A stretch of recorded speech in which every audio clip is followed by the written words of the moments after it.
programa Hora do Estudo Bíblico, com o doutor e professor Lehmann Strauss.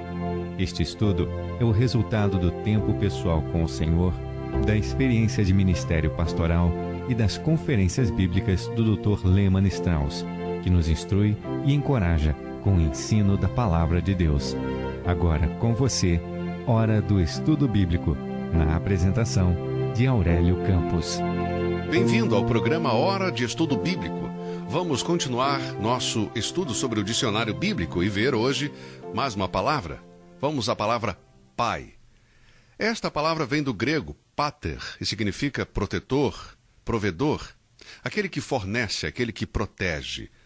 A primeira vez que aparece na Bíblia fala sobre o relacionamento humano em Gênesis 19:31. Em Gênesis 28:13 lemos sobre um avô, em Números 18 sobre um bisavô, e por vezes vemos no plural pais, como em Gênesis 15:15. Fala sobre pais no sentido de antepassados. Às vezes a palavra é usada no sentido de fundador ou inventor, o primeiro a começar algo novo, pois lemos em Gênesis 4:20 sobre o pai dos que habitam em tendas, ou em Gênesis 4:21 sobre o pai de todos que tocam harpa e flauta. Em Gênesis 17:4 temos o pai de muitas nações, ou em Romanos 4:11 como o pai de todos os que creem. No sentido, a palavra é usada como a primeira pessoa a começar algo novo, o fundador, iniciador ou o inventor de algo. Agora, a palavra é usada no sentido de criador em relação a Deus, como em Isaías 63:16. Deus é o pai de toda a humanidade, apenas no sentido criador. Bem, sabemos que o homem não é o mesmo agora de quando Deus o criou, porque o homem pecou. Mas Deus é o pai de toda a criação. Deus é chamado Pai na primeira pessoa da Santíssima Trindade, de Deus Filho na segunda pessoa e Deus, o Espírito Santo, na terceira pessoa. Ele é o Pai de nosso Senhor Jesus Cristo, como diz em 2 Coríntios 1:3. Jesus se dirigiu a Deus como o Pai em João 17:1 e o chamou de Pai Justo em João 17:25. Em um sentido único, Deus é Pai de todos os que foram redimidos através da fé no Senhor Jesus Cristo. Gálatas 3:26 diz: porque todos sois filhos de Deus pela fé em Jesus Cristo. É possível uma pessoa ser religiosa e não ser filha de Deus. Não esqueça o que Jesus disse aos fariseus: vós tendes por pai ao diabo. João 8:44. E os fariseus eram pessoas muito religiosas. Eles eram uma multidão de pessoas que frequentavam a igreja naqueles dias, mas não eram filhos de Deus. Deus não era o pai deles. Um pecador se torna filho de Deus ao reconhecer o Senhor Jesus, como lemos em João 1:12. Mas, a todos quantos o receberam, deu-lhes o poder de serem feitos filhos de Deus, aos que creem no seu nome. Deus é seu pai? Se você nasceu de novo na família de Deus, então você pode dizer: Pai nosso que estás no céu. Mas se você, amigo, não nasceu de novo, você pode dizer Pai nosso, mas isso não vai significar nada. Bem, vamos parar por aqui sobre o estudo da palavra pai no dicionário bíblico. Em nosso próximo programa, vamos considerar outra palavra na Bíblia para estudarmos. Por favor, pegue a sua Bíblia e abra em Efésios, capítulo 2.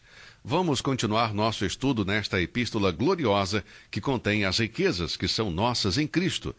Que privilégio ter a palavra de Deus que nos revela verdades tão maravilhosas. Graças a Deus por nos escrever esta semana, e eu quero dizer novamente que toda vez que recebemos sua correspondência, agradecemos ao Senhor. Às vezes as cartas e e-mails contêm uma palavra de crítica construtiva e de ajuda, e somos gratos por isso. Às vezes a correspondência é uma oferta que nos ajuda a permanecer neste ministério, e agradecemos a Deus por isso também. Somos muito gratos ao Senhor por aqueles que oram por nós. Antes de começarmos o nosso estudo de hoje, vamos orar. Pai querido, obrigado por tua palavra, porque podemos estudá-la e sermos edificados através dela. Te agradecemos por mais um dia de vida e pelo sustento que o Senhor tem nos dado. Conforta e fortalece o coração daqueles que estão enfrentando problemas. Supra, Senhor, também as necessidades de cada um de teus filhos. Oramos em nome do Senhor Jesus. Amém. Estamos estudando as riquezas em Cristo como resultado da misericórdia, do amor e da graça que Deus tem derramado sobre nós. E o nosso estudo de hoje traz uma pergunta: por que Deus tem derramado sobre nós os frutos de sua misericórdia, seu amor e de sua graça? Por que Deus enviou seu Filho à Terra em forma humana e permitiu ele morrer na cruz e depois o ressuscitou dos mortos e subiu ao céu? Qual foi a razão para fazer isso? Bem, alguns dirão que a raça humana estava perdida no pecado e que Deus não podia suportar vê-los ir para o inferno. Por isso Deus providenciou uma maneira de escape. Isso é verdade. Essa é uma parte da razão pela qual Deus enviou Cristo ao mundo para redimir o homem. A pergunta não é sobre isso, vai além de nossa redenção, e podemos ver isso no versículo 7. Aqui está a resposta de Paulo: para mostrar nos séculos vindouros as abundantes riquezas da sua graça pela sua benignidade para conosco em Cristo Jesus. Através de todos os séculos, Deus vai mostrar a sua glória e graça nos homens e mulheres redimidos. Pense sobre isso. O grande propósito de Deus em salvar não é somente a segurança e a felicidade de todos aqueles a quem Ele salva, não é somente o nosso bem-estar, mas é a sua própria glória. O grande propósito de Deus em nos salvar é para a sua própria glória. Amigos, os anjos e demônios um dia verão e saberão que Deus triunfou gloriosamente através da morte, ressurreição e ascensão do Senhor Jesus. A cruz do Calvário não foi uma derrota para Deus e seu Filho, foi um triunfo. Olhemos para a eternidade, para o plano de Deus, para a igreja, antes da fundação do mundo, e depois olhamos para a eternidade futura e vemos a igreja perfeita em exposição como um troféu de amor, de misericórdia e graça de Deus. E tudo isso é para o louvor da sua glória. Deus foi tão rico em misericórdia, em amor e graça, que por toda a eternidade haverá uma exposição dos frutos de seu amor, da sua misericórdia e da sua graça. Amigo, temos esta certeza aqui e agora, neste momento. Não esperamos ser salvos um dia, mas o versículo 8 diz: pela graça sois salvos. Nós somos salvos. A aliança completa foi firmada, selada e entregue, porque pela graça sois salvos. E agora eu estou pensando em você que está confinado a um leito de dor, sofrimento, de enfermidade. E eu quero dizer novamente: levante os olhos, irmão. Levante os olhos, minha irmã. O melhor ainda está por vir. Você foi salvo. E o único meio da salvação é a fé. Pense nisso. Você não precisa de mais nada exceto crer, e um dia, também, em um corpo glorificado, será exibido como o troféu da graça de Deus. Você e sua fé no Cristo vivo. Agora lembre-se que esta fé que exercemos não é a nossa. Efésios 2:8 diz: pela graça sois salvos mediante a fé, e isto não vem de vós, é dom de Deus. Há três coisas neste versículo: a graça, a salvação e a fé. Alguém me perguntou qual dos três não vem de nós, mas vem de Deus, e eu disse que nenhum deles vem de nós. Os três são presentes de Deus. Os três. A graça é um dom de Deus, a salvação também é um dom de Deus, e a fé, pela qual nos apropriamos delas, é um dom de Deus. Nenhuma obra do homem poderia fazê-lo ter um relacionamento correto com Deus, pois assim ele teria algo para se vangloriar. Tudo o que temos vem através da graça de Deus, por sua misericórdia, pelo seu amor, e tudo isso é um dom, um presente de Deus. Nós não temos nada para nos vangloriarmos. Deus nos justificou pela graça, para que ninguém se glorie. A salvação é um dom de Deus, tudo de graça. A fé é simplesmente um instrumento pelo qual recebemos o dom, e até mesmo a fé é um presente para o homem, por ouvir a palavra de Deus. Você pode me perguntar: como que a fé é um dom? Romanos 10:17 nos diz: a fé vem pelo ouvir, e o ouvir pela palavra de Deus. A palavra de Deus é um dom para nós. Tiago, capítulo 1, versículos 17 e 18 nos diz: toda boa dádiva e todo dom perfeito vem do alto, descendo do Pai das luzes, em quem não há mudança nem sombra de variação. Segundo a sua vontade, ele nos gerou pela palavra da verdade, para que fôssemos como primícias das suas criaturas. A palavra de Deus é um presente para nós. E é essa palavra que aviva a nossa fé, de forma que quando ouvimos a palavra de Deus e cremos nela, não podemos levar o crédito disso, porque foi a palavra de Deus que nos deu a fé. Isso significa que a fé é um dom de Deus. O plano de Deus para a salvação da humanidade está terminado, completo. E a redenção, a salvação é gratuita. Não precisamos pagar por ela. Portanto, amigos, só precisamos crer. E Deus vai nos salvar, vai levar-nos para a eternidade. Louvamos a Ele por essa salvação. E para você que não é salvo, meu amigo, se você está ouvindo o programa agora, ouvindo a palavra de Deus, você só precisa crer. E se você crer, essa fé é um dom de Deus trazida pelo ensino da palavra dele hoje. Graças a Deus pela sua salvação, se você já a tem. Se você ainda não tem, creia no Senhor Jesus ainda hoje e será salvo. Agora, as boas obras têm um lugar importante na vida de todo cristão. Observe o versículo 10 de Efésios, Efésios 2, versículo 10. Porque somos feitura sua, criados em Cristo Jesus, para as boas obras, as quais Deus preparou para que andássemos nelas. As boas obras, sobre as quais Paulo fala aqui, é um dos propósitos para o qual Deus nos salvou. E estas podem ser realizadas apenas por aqueles que são salvos pela graça. A frase preparou de antemão nos dá a ideia de que Deus reservou para cada um de nós um trabalho especial. Nesta vida e na futura, haverá uma mostra dos frutos da graça. Será colocada em exposição, juntamente com outros crentes, como um troféu da graça de Deus, e o mundo verá. Homens, anjos e demônios verão o que Deus fez através da obra redentora de Cristo na cruz. Isso será uma grande conquista. Mas, amigo, enquanto eu passar por esta vida esperando que o Senhor regresse e me leve com Ele, minha vida e a sua também devem ser caracterizadas por boas obras. Portanto, vemos que não somos salvos pelas obras, mas, quando fomos salvos, isso torna-se o início das boas obras. Estes dons que o Senhor distribuiu aos seus são através do poder do Espírito Santo, e é somente pelo poder do Espírito que somos capazes de usá-los.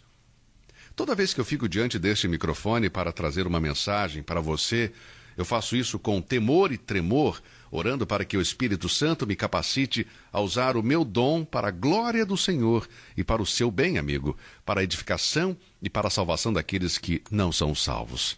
Nós somos a obra de Deus fazendo as boas obras. Podemos contemplar o sol, a estrela, a lua, as montanhas, as flores, mas estas não são a melhor obra de Deus. Você pode maravilhar-se ao olhar para um arco-íris, mas esta não é a obra-prima de Deus. Sabe qual é a obra-prima de Deus? Querido amigo, a obra-prima de Deus é a igreja. Sua igreja é construída com pedras vivas. Pessoas que antes eram pecadores mortos, mas agora têm vida espiritual. E a igreja, a obra-prima de Deus, é a mais alta concepção de unidade, beleza e utilidade acima de tudo que há na terra. Deus não está usando as montanhas, o sol, a lua, as estrelas ou o arco-íris para evangelizar, para pregar o evangelho. Deus não está usando sua criação para propagar a sua palavra, para levar a sua palavra para as mais remotas partes da terra. Deus está usando homens e mulheres redimidos, membros do corpo de Cristo. Deus pega os pecadores, mortos em delitos e pecados, e faz dele um lindo vaso para o uso do Mestre. Material descartável marcado pelo pecado, transformado pelo poder de Deus em instrumentos úteis de justiça. E agora que sabemos disso, amigo, cada um de nós deve ter uma vida mais consagrada. Mateus 5,16 diz: Assim resplandeça a vossa luz diante dos homens, para que vejam as vossas boas obras e glorifiquem a vosso Pai que está nos céus. Vamos ler Efésios 2, versículos 8, 9 e 10. Porque pela graça sois salvos, por meio da fé, e isto não vem de vós, é dom de Deus, não vem das obras, para que ninguém se glorie, porque somos feitura sua, criados em Cristo Jesus, para as boas obras, as quais Deus preparou para que andássemos nelas. Agora isso nos leva aos versículos 11, 12 e 13. Eu creio que ainda há tempo para analisar esses versículos. Vamos ler. Portanto, lembrai-vos de que vós, noutro tempo, eres gentios na carne e chamados incircuncisão pelos que na carne se chamam circuncisão feita pela mão dos homens, que naquele tempo estáveis sem Cristo, separados da comunidade de Israel e estranhos às alianças da promessa, não tendo esperança e sem Deus no mundo. Mas agora, em Cristo Jesus, vós que antes estáveis longe, já pelo sangue de Cristo chegastes perto. Bem, o tema geral dos versículos que acabamos de ler não difere muito daqueles que vimos nos estudos anteriores. Aqui temos uma lista de más características do homem natural que provam a necessidade de que o homem tem de ser salvo. Nós vimos algumas dessas características no capítulo 2, versículos 1 a 3. Estávamos mortos no pecado. Nós andávamos de acordo com este mundo. Estávamos sob o controle do príncipe das potestades do ar. Vivíamos para os desejos da carne. Paulo, escrevendo por inspiração, adiciona a esta lista mais características da pessoa não regenerada. A mensagem aqui parece estar dirigida apenas aos gentios. Veja o que diz: de que vós noutro tempo éres gentios. Antes do dia de Pentecostes, dia do nascimento da igreja, os gentios eram todos os povos da terra que não eram judeus. Mas, desde o Pentecostes, Deus vê a raça humana dividida em 3 partes, e essa divisão se encontra em 1 Coríntios 10, 32, onde lemos: Portai-vos de modo que não deis escândalo, nem aos judeus, nem aos gregos, nem à igreja de Deus. Antes de Pentecostes, havia 2 tipos de pessoas no mundo, judeus e gentios. Mas a partir do dia de Pentecostes, dia em que nasceu a igreja, temos um terceiro. Paulo chama de judeu, gentil e a igreja de Deus. Se você não é salvo, então você é como um judeu ou um gentil que não é salvo. Se você é salvo, então você é um membro da igreja de Deus, um membro do corpo de Cristo, um crente no Senhor Jesus Cristo, um cristão. Paulo diz aqui: não deis escândalo nem aos judeus, nem aos gregos, nem à igreja de Deus. A igreja de Deus aqui é formada por judeus, crentes e gentios crentes, que através da fé em Cristo creram no Evangelho. O uso do pronome vós, no contexto dos versículos que acabamos de ler, mostra que ele tinha em mente a condição humana em geral, como são descritos os versículos 1, 2 e 3, e a condição dos gentios em particular, nos versículos 11, 12 e 13.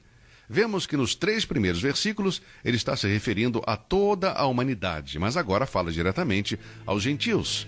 E por quê? Porque Paulo era judeu. Observe o versículo 13.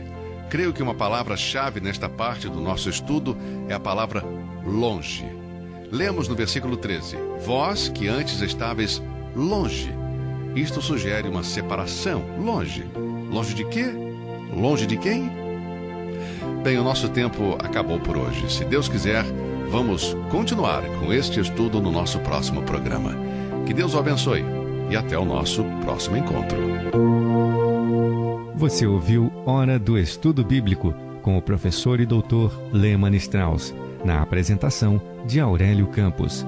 Se você deseja ouvir novamente esta mensagem, visite a nossa página na internet www.bbnradio.org. Fica o convite para você nos acompanhar amanhã, neste mesmo horário, aqui na BBN.